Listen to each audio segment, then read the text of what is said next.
Kitab Yohanes. Kemudian Yesus menampakkan diri lagi kepada murid-muridnya di pantai Danau Tiberias, dan ia menampakkan diri sebagai berikut.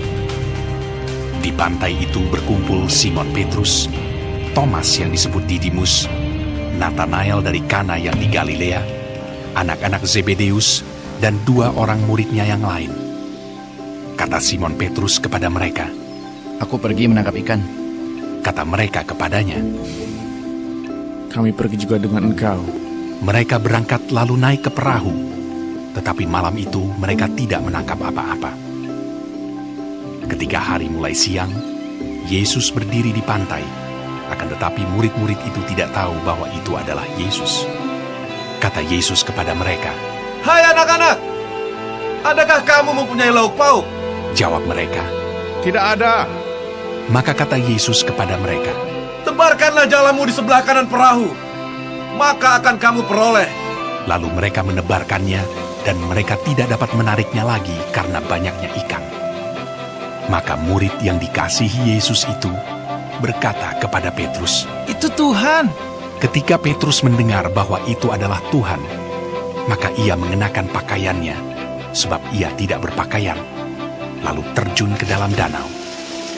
Murid-murid yang lain datang dengan perahu karena mereka tidak jauh dari darat, hanya kira-kira 200 hasta saja, dan mereka menghela jala yang penuh ikan itu. Ketika mereka tiba di darat, mereka melihat api arang, dan di atasnya ikan dan roti. Kata Yesus kepada mereka, "Bawalah beberapa ikan yang baru kamu tangkap itu." Simon Petrus naik ke perahu lalu menghela jala itu ke darat, penuh ikan-ikan besar, 153 ekor banyaknya. Dan sungguh pun sebanyak itu, jala itu tidak koyak.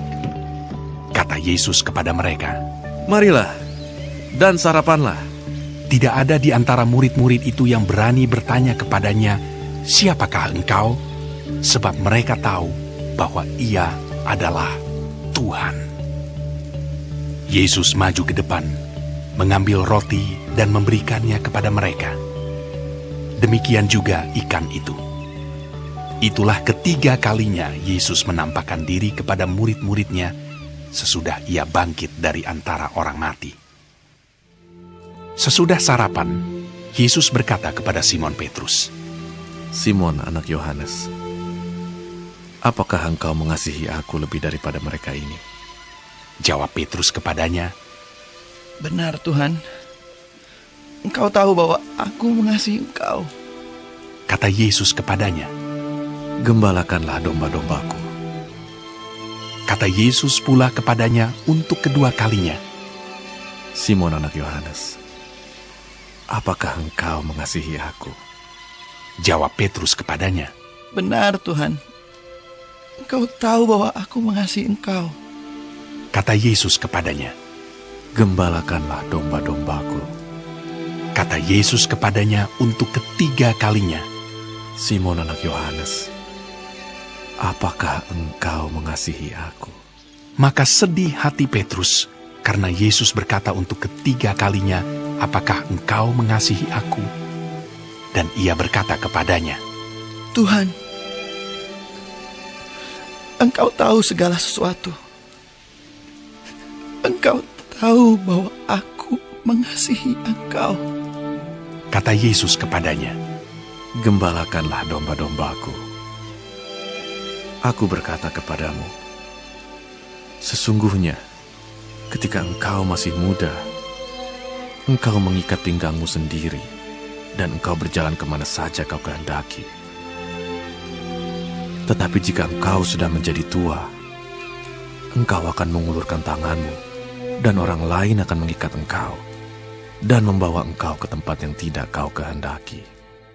Dan hal ini dikatakannya untuk menyatakan bagaimana Petrus akan mati dan memuliakan Allah. Sesudah mengatakan demikian, ia berkata kepada Petrus, "Ikutlah aku." Ketika Petrus berpaling, ia melihat bahwa murid yang dikasihi Yesus sedang mengikuti mereka, yaitu murid yang pada waktu mereka sedang makan bersama, duduk dekat Yesus dan yang berkata, "Tuhan, siapakah dia yang akan menyerahkan Engkau?" Ketika Petrus melihat murid itu, ia berkata kepada Yesus, Tuhan, apakah yang akan terjadi dengan dia ini?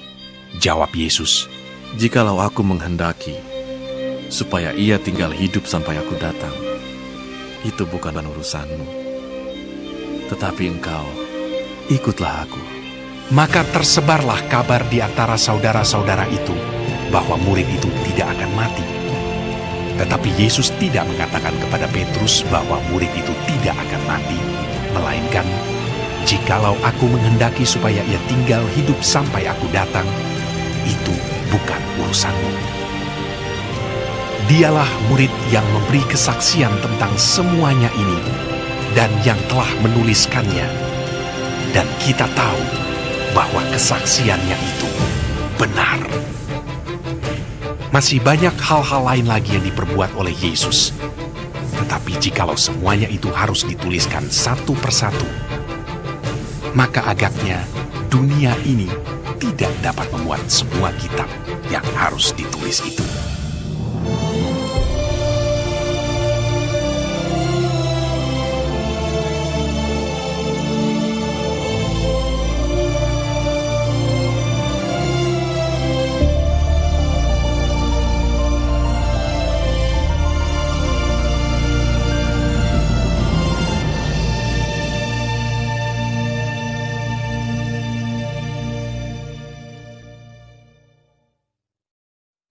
Shalom semua jemaat Tuhan, puji Tuhan kita sudah ada di akhir kitab Yohanes. Sekarang kita sudah memasuki kitab Yohanes 21. Kiranya Tuhan Yesus terus menolong kita untuk setia di dalam mendengarkan pendalaman Alkitab Clear Sight ini. Tuhan Yesus memberkati. Yesus menampakkan diri kepada murid-muridnya lagi di pantai Danau Tiberias.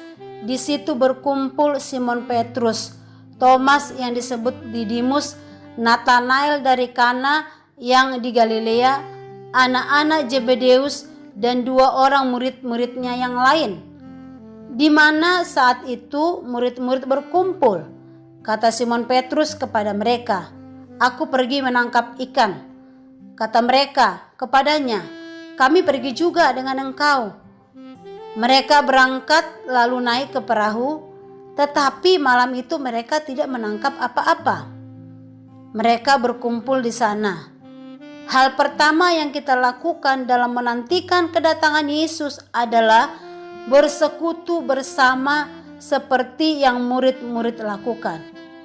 Gereja bukanlah gedung, tetapi gereja adalah yang beribadah.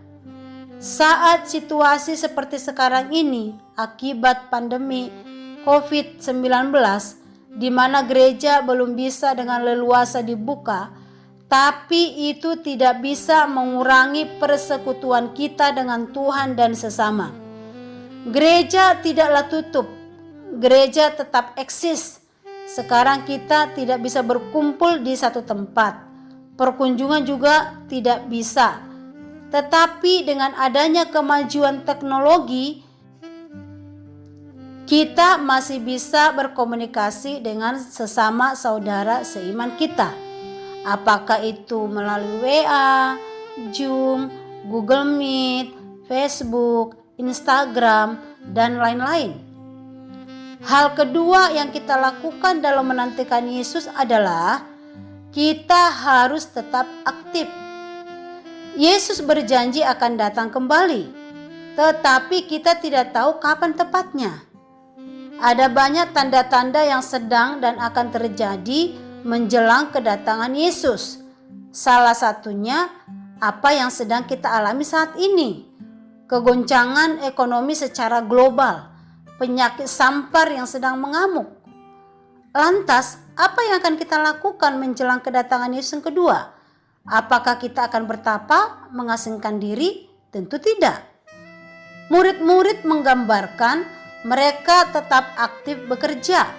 Mereka tidak menyendiri di tempat yang sunyi, berpakaian serba putih. Bukan itu yang murid-murid lakukan. Tetapi yang kita lakukan adalah tetap aktif menjalankan aktivitas kita sehari-hari apapun profesi kita, tetapi pikiran dan hati kita tetap tertuju kepada Yesus. Di ayat 4, ketika hari mulai siang, Yesus berdiri di pantai, akan tetapi murid-murid itu tidak tahu bahwa itu adalah Yesus. Semalam-malaman mereka tidak mendapatkan hasil, padahal mereka adalah nelayan yang sudah handal, yang sudah memiliki jam terbang yang sudah memadai. Tetapi malam itu mereka gagal. Ketidakhadiran Yesus membuat hasil yang berbeda. Ada orang bekerja keras, mati-matian, banting tulang dari pagi sampai larut malam, tetapi begitu dapat hasil, tiba-tiba ada serbuan belalang pelahap, sehingga hasil tuaian tidak bisa dinikmati. Melibatkan Yesus dalam setiap segi kehidupan kita membuat hidup kita terpagari. Kalaupun kita mengalami kegagalan, kita masih bisa berpikir positif bahwa ada maksud Tuhan di balik semua ini. Di ayat 5, kalimat Yesus atau pertanyaan Yesus sangatlah dalam dan menarik. Yesus tidak bertanya, "Kamu dapat ikan enggak?" atau "Kalian gagal ya?" Tetapi Yesus mengajukan pertanyaan, "Kalian ada makanan enggak?" atau dengan kata lain, "Kalian sudah makan belum?" Saat murid-muridnya berkata, "Kami tidak punya makanan," maka selanjutnya bagian Yesus mengeluarkan apa yang dia miliki. Yesus memberikan surprise kepada murid-muridnya agar mereka bahagia. Di ayat 6, mereka menebarkan jalannya dan mendapatkan banyak ikan. Yesus tidak hanya peduli kepada kita, tetapi Yesus juga memberikan bonus berkat. Di ayat 7-8, Yohanes mengenali siapa yang dapat melakukan mujizat seperti itu. Ingatannya kembali akan mujizat yang pernah mereka alami, dan Yesus menggunakan mujizat yang sama untuk memberkati murid-muridnya. Yohanes berseru dan berkata, "Itu Tuhan!" Membuat Petrus tersadar dan berenang ke tepian untuk menemui sang guru. Di sana Petrus melihat ada api unggun yang hangat, serta ada ikan dan roti. Memori akan kebaikan Tuhan, pertolongan Tuhan di masa lalu dapat Tuhan pakai untuk membawa kita kembali kepada kehangatan kasih Kristus. Kalau di masa lalu Tuhan telah menolong, masakan saat ini dan masa yang akan datang Tuhan tidak menolong. Dia Allah Ebenezer. Sampai saat ini Tuhan masih menyertai, dan sampai selama-lamanya Tuhan akan menyertai. Allah Immanuel. Di ayat 15, sesudah sarapan Yesus berkata kepada Simon Petrus, "Apakah engkau mengasihi aku lebih daripada mereka?" Ada 3 kali Yesus bertanya kepada Petrus. Yesus mempunyai tujuan bertanya kepada Petrus adalah untuk merestorasi Petrus. Karena Petrus pernah jatuh, menyangkal Yesus 3 kali demi menyelamatkan nyawanya. Tapi Yesus ingin merestorasi kehidupan Petrus. Kesalahan Petrus adalah kesalahan yang sangat fatal dan memalukan. Tapi Yesus penuh kasih karunia, penuh belas kasihan. Yesus ingin membangkitkan kembali semangat Petrus. Kita mungkin pernah gagal di dalam mengikut Tuhan. Mari bangkitlah kembali. Nyalakan kembali api semangatmu di dalam Tuhan. Karena kita adalah bukti karya penebusan Yesus untuk menyampaikan kabar baik bagi mereka yang terhilang. Amin. Kiranya Tuhan memampukan kita untuk terus menjadi saksi bagi kebenaran firman Tuhan. Amin. Tuhan Yesus memberkati kita.